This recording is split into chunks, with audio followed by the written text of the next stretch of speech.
பெருமழை வெள்ளத்தால் கடும் பாதிப்புக்குள்ளான நெல்லை, தூத்துக்குடி மாவட்டங்களில் உள்ள ரசிகர் மன்ற நிர்வாகிகளின் குடும்பத்தினருக்கு நடிகர் விஜய் நேரடியாக வந்து சந்தித்து நலத்திட்ட உதவிகளை வழங்கினார்.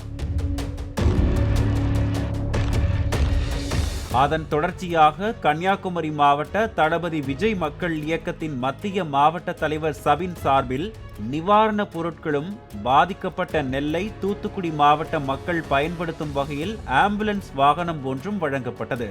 அந்த ஆம்புலன்ஸ் சேவையை தற்போதைய தாவேக பொதுச் செயலாளர் புசி ஆனந்த் தொடங்கி வைத்தார்.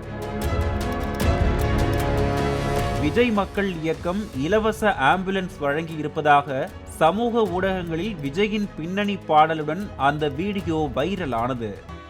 அந்த இலவச ஆம்புலன்ஸ் தூத்துக்குடியில் 2 நாட்கள் மட்டுமே இயங்கிய நிலையில் மாயமானது. இதுகுறித்து நெல்லை, தூத்துக்குடி மாவட்ட அஇஅதிமுக நிர்வாகிகள் கன்னியாகுமரி மாவட்ட நிர்வாகிகளிடம் கேட்டபோது முறையான தகவல் இல்லை. இதற்கிடையே மாயமான ஆம்புலன்ஸ் கன்னியாகுமரியில் காருண்யா ஆம்புலன்ஸ் சேவை என்ற பெயரில் இயங்கி வருவது தெரிய வந்தது.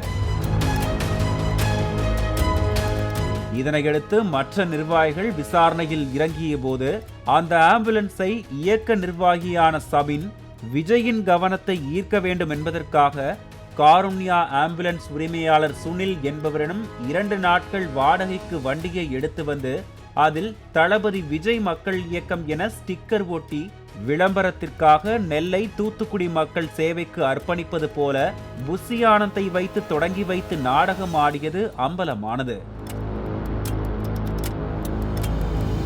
தன்னிடம் வாடகைக்கு எடுக்கப்பட்ட ஆம்புலன்ஸில் விஜய் ஸ்டிக்கரை ஒட்டி இயக்குவதை அறிந்த ஆம்புலன்ஸ் உரிமையாளர் சுனில் என்பவர் தனது ஆம்புலன்ஸை 2 நாளில் எடுத்துச் சென்று விட்டதாக கூறப்படுகின்றது. புசி ஆனந்தையே நம்ப வைத்து ஏமாற்றியதாக தெரிவித்த நிர்வாகிகள் ஆம்புலன்ஸ் நாடகம் குறித்து தலைமைக்கு புகாரும் அனுப்பியுள்ளதாக தெரிவித்தனர். பாலிமர் செய்திகளுக்காக மார்த்தாண்டம் செய்தியாளர் அனீஷ்.